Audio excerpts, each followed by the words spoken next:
Everyone, welcome back to the video of पेनाइल। और आज का सवाल हमारा जो है वो पेज नंबर 83 से है। क्वेश्चन नंबर 5 मोशन से रिलेटेड क्वेश्चन है क्लास 9th का, so class 11 definitely can connect to it.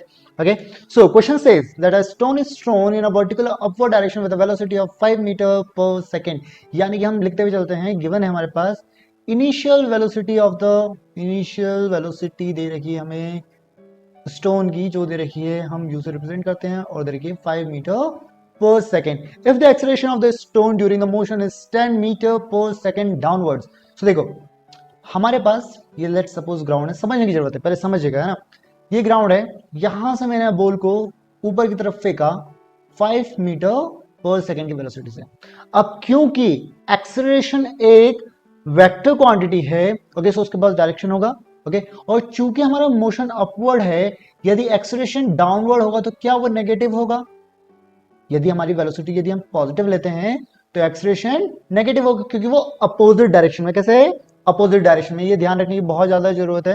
Okay, सो हमारा एक्सेलरेशन यदि डाउनवर्ड है, सो लेट्स से एक्सेलरेशन जिसको हम ए से रिप्रेजेंट करते हैं वो है -10 मीटर पर सेकेंड स्क्वायर।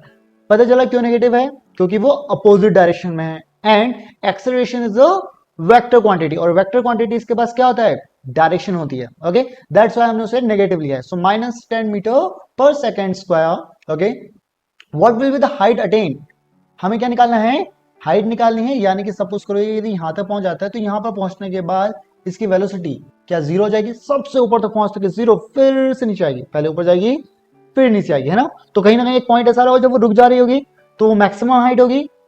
सो हम कह सकते हैं दैट फाइनल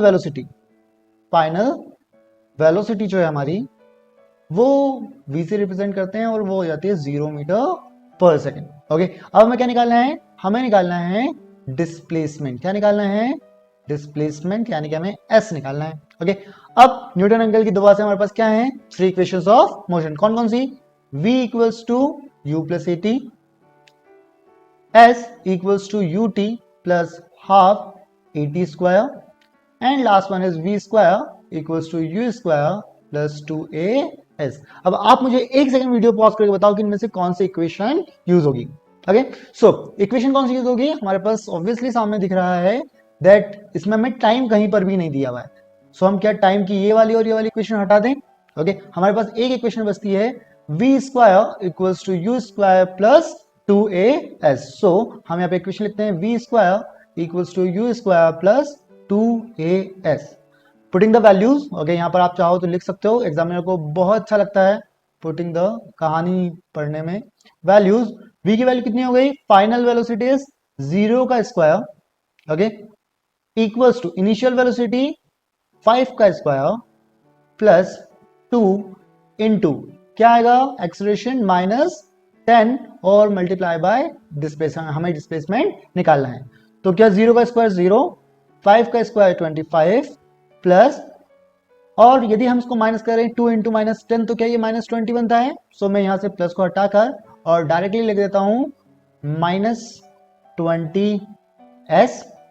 आप इतनी मैथ्स तो हमें आती है कि इस 25 को हम जब इक्वल्स टू के साइड ले जाएंगे, ये हो जाएगा -25 इक्वल्स टू -20s। माइनस से माइनस आप पहले भी कैंसिल कर सकते हो, बाद में भी कर सकते हो, और s की वैल्यू निकल के आएगी 25/20, 5 से डिवाइड करो, ये हो जाएगा 5 और ये हो जाएगा 4। यानी कि हम कह सकते हैं s इक्वल्स टू 1.25 मीटर, यानी कि हमारा ऑब्जेक्ट ग्राउंड से 1.25 मीटर ऊपर हाइट तक जाएगा। उम्मीद करता हूं आपको ये सॉल्यूशन समझ में आया होगा, यदि आया है तो डेफिनेटली आपको प्रैक्टिस करनी चाहिए। और उसके लिए एक और क्वेश्चन आपके लिए मैंने तैयार करके रखा है। क्वेश्चन कहता है A ball is thrown vertically upward with a velocity of 15 meter per second. If the acceleration due to gravity is considered as 10 meter per second square, what is the maximum height achieved by the ball? तो आपको यहाँ पर भी same formula लगेगा, एक बार try कीजिएगा, नहीं होता है just voice the short the time sharing. Have a great day, bye bye.